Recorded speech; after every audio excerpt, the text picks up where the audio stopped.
और विशेष तौर पे सभी ने आरक्षण क्यों, आरक्षण की स्थिति क्या और आरक्षण के लिए क्या करना है उस पर प्रकाश डाला।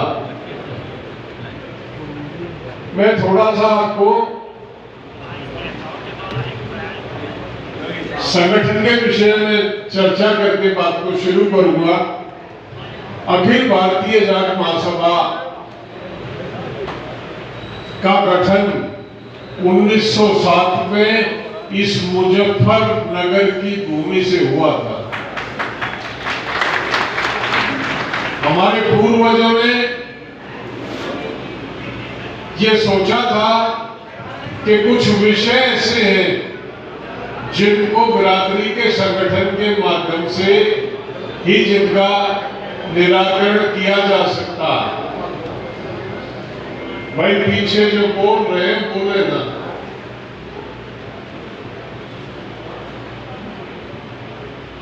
उस टाइम महासभा के 4 उद्देश्य तय किए गए थे।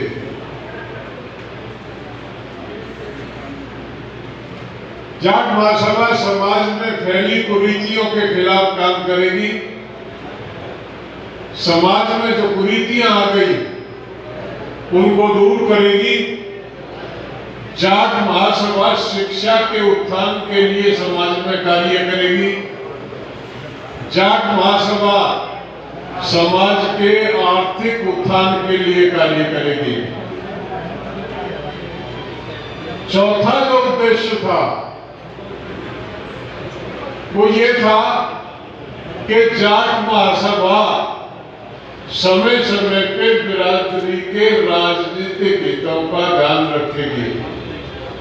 मैं 25 साल से जाट महासभा में सक्रिय हूं और इन तीनों विषयों पे हम काम कर रहे हैं तमाम साथी मिलकर। वो चौथा उद्देश्य मेरी समझ में नहीं आया था कि राजनीतिक हितों का ध्यान रखेगी। वो कल मेरी समझ में आया। राजस्थान जाट महासभा ने कल एक विशेष सत्र का आयोजन किया था और मुझे भी बुलाया था। राजस्थान महासभा में जब मुझे वहां जाके पता चला वहां दोनों राष्ट्रीय दल पिछले 20-25 साल से एक ही काम कर रहे हैं कि जाटों की लीडरशिप को निपटा दिया जाए। एमएलए और एमपी बनने से नेता नहीं बनता। एमएलए और एमपी आजकल सिंबल से बनते हैं। जिस पार्टी का सिंबल चलता है, कोई गधा घोड़ा उस सिंबल को लेके आ जाए वो जीत जाता है, वो नेता नहीं होता। नेता वो होता है जिसका कोई विचार होता है, जिसको जनता जिसका अनुसरण करती है, जिसके कहने से लोग दिन को दिन और रात को रात बोलने के लिए तैयार होते हैं। नेता चाहिए हमको। और राजस्थान की जो पीड़ा थी कल की सभा में वो ये थी कि हमारे नेताओं को आहिस्ता आहिस्ता करके निपटा दिया गया। कल इस विषय पे मंथन हो रहा था। राजस्थान में 200 विधानसभा की सीट है। 60 विधानसभा ऐसी है, कोई हारे कोई जीते, जाट ही हारेगा और जाट ही जीतेगा, कोई तीसरा आ ही नहीं सकता।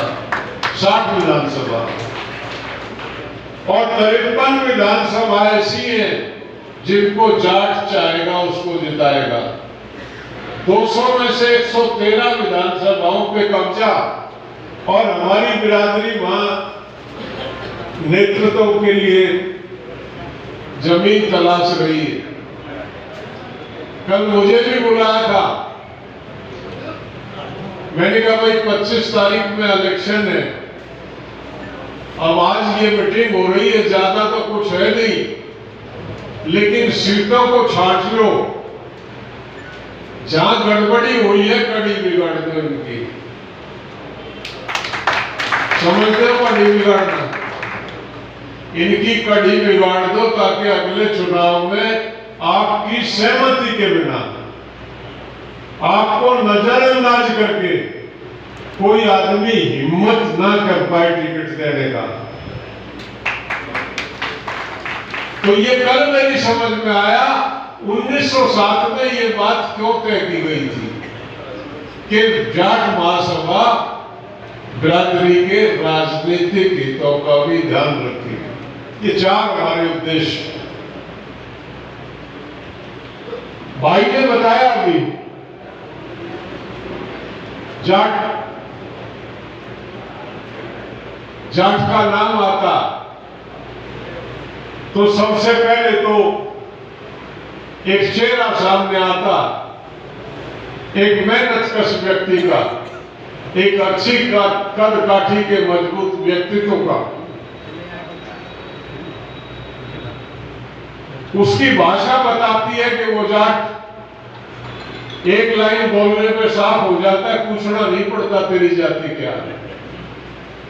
उसकी चाल ढाल की जो मस्ती है वो बताती है वो जाट। उसका आचरण, दूसरे के सुख दुख में पड़ना, दूसरे की मदद करना, किसी के साथ अन्याय नहीं करना, जातिवाद में नहीं पड़ना। जाट तो पक्का है लेकिन जातिवादी नहीं। गलत को गलत कहता है, सही को सही कहता। उसका सगा भाई भी अगर गलत है तो उसके भी विरोध में खड़े होने की जाट हिम्मत रखता। ये जाट का चरित्र है।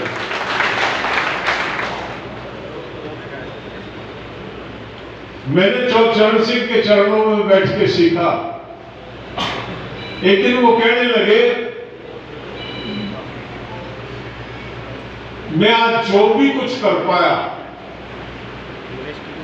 मैं इसलिए कर पाया कि ये मेरा जातीय गुण था। अगर मैं जाट बिरादरी में पैदा नहीं होता तो शायद ये गुण मुझ में जाति के नहीं आते और मैं समाज के लिए कार्य नहीं करता।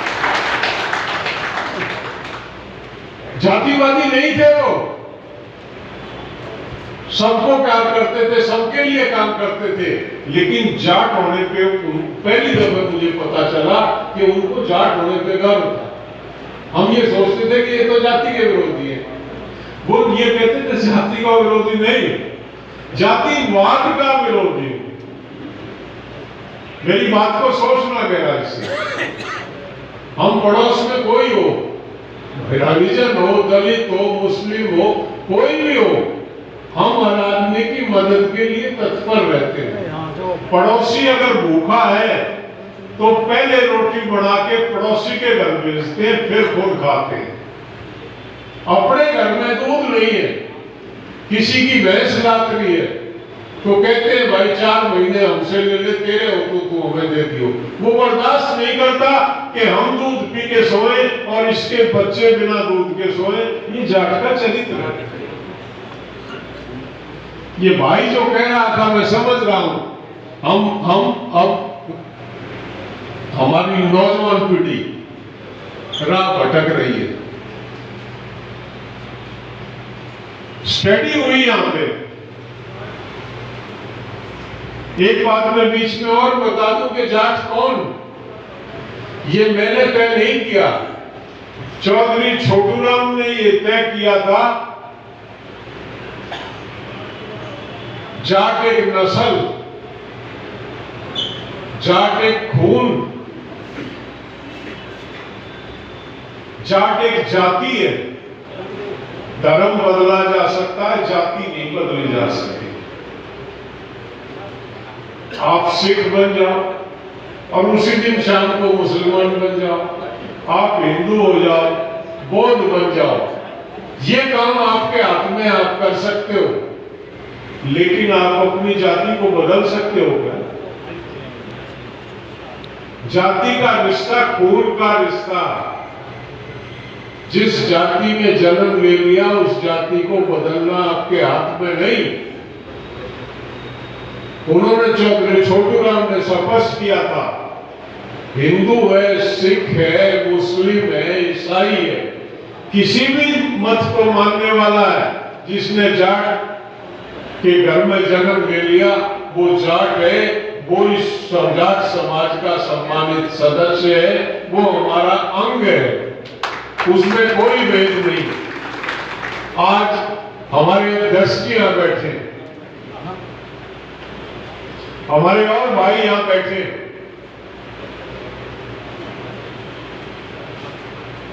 वकील साहब आए, उन्होंने बड़ी अच्छी बात की, लेकिन मुझे पता मुजफ्फरनगर की ज्योग्राफी का, जितने मूढ़े भाई यहां आने चाहिए थे वो संख्या नहीं है यहाँ पे। मैं अध्यक्ष जी से कहूंगा ये कमजोरी आपकी है भाई, आप सब स्पष्टीकरण नहीं, आपको अप्रोच करना चाहिए था, परिवार को पूरी तरह से जब जोड़ेंगे तब जाट महासभा बनेगी। 1945 में लायकपुर में 1 लाख से ऊपर आदमी इकट्ठा हुए, ना हरियाणा के आदमी वहां गए थे, ना यूपी के आदमी वहां गए थे, वहीं के जाट थे, वहीं के जाट थे, जिसमें 80% मुस्लिम जाट थे। रहबरे आजम का खिताब चौधरी छोटूराम को उस 1945 के लायकपुर अधिवेशन में दिया गया था।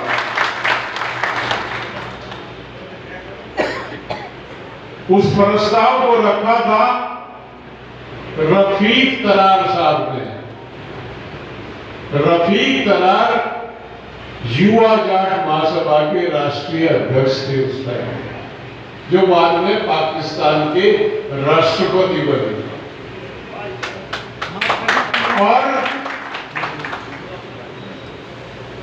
ओडल के हमारे चौधरी राजेंद्र सिंह जनरल सेक्रेटरी थे, उसमें वो मौजूद थे, युवा इकाई थी हमारी।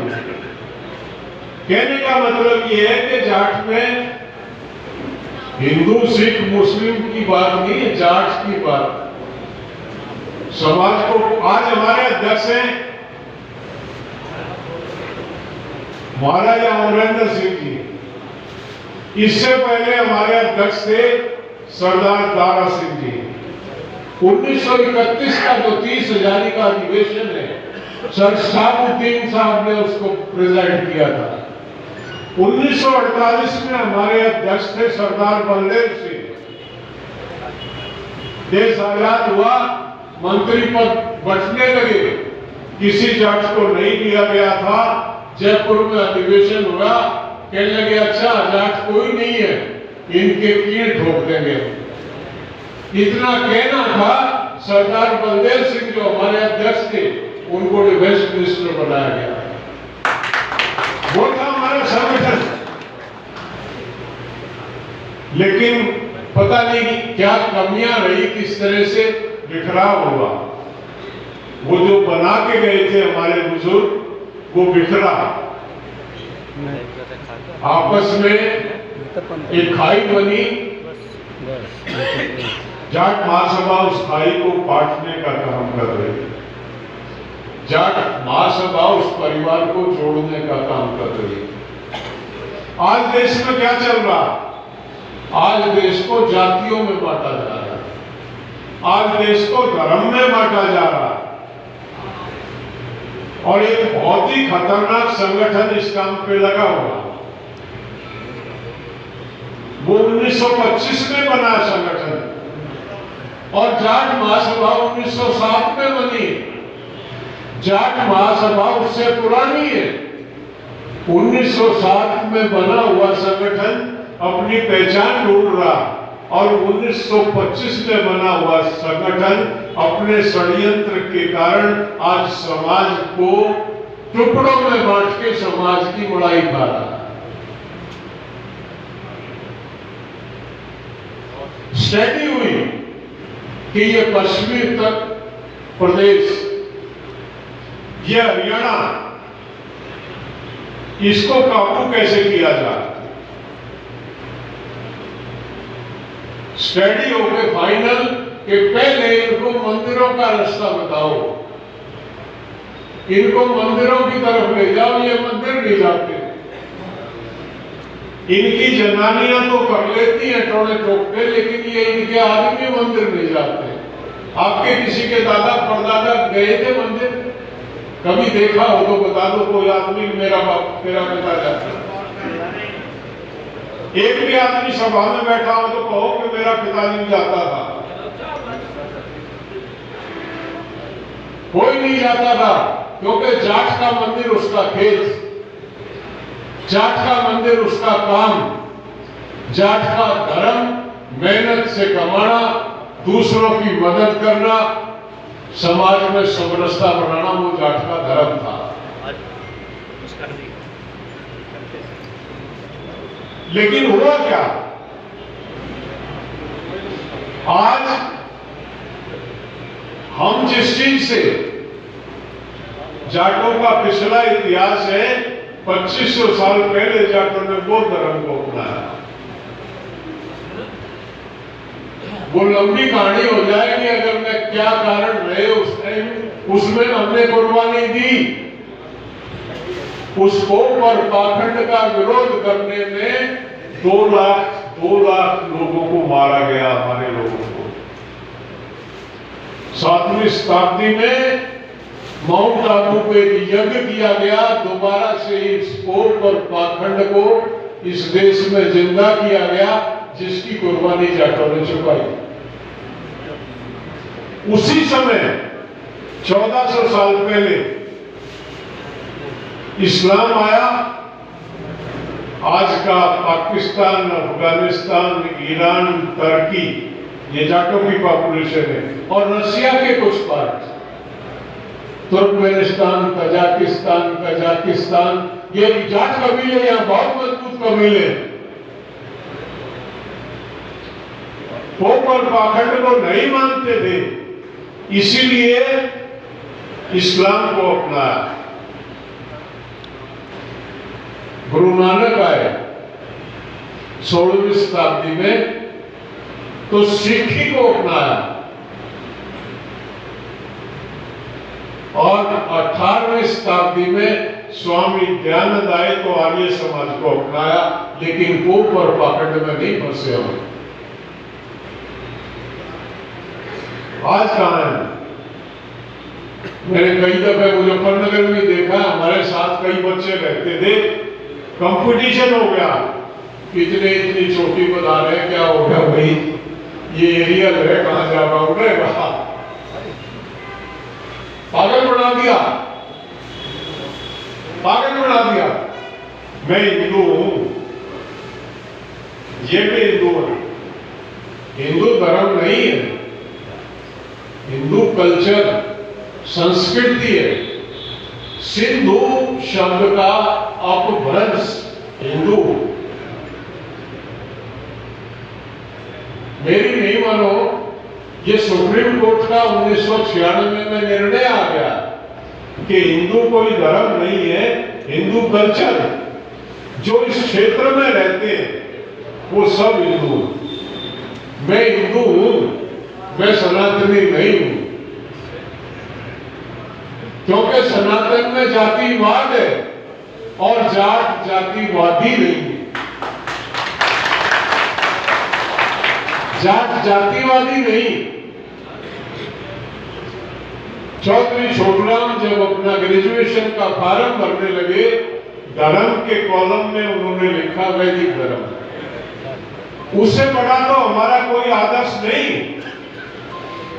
चौधरी छोटूराम ने इस जाट महासभा में मैक्सिमम काम किया। वो हमको बता के गए हमारा धर्म वैदिक, हमको कोई धर्म ढूंढने की आवश्यकता नहीं। लेकिन विडंबना, आज हमारे नौजवान घूम रहा हो, जिन लोगों के पास धर्म का ठेका, उनके लिए आप भी हरिजन हो, ना तो किसी के घर पानी पी के दिखा देना।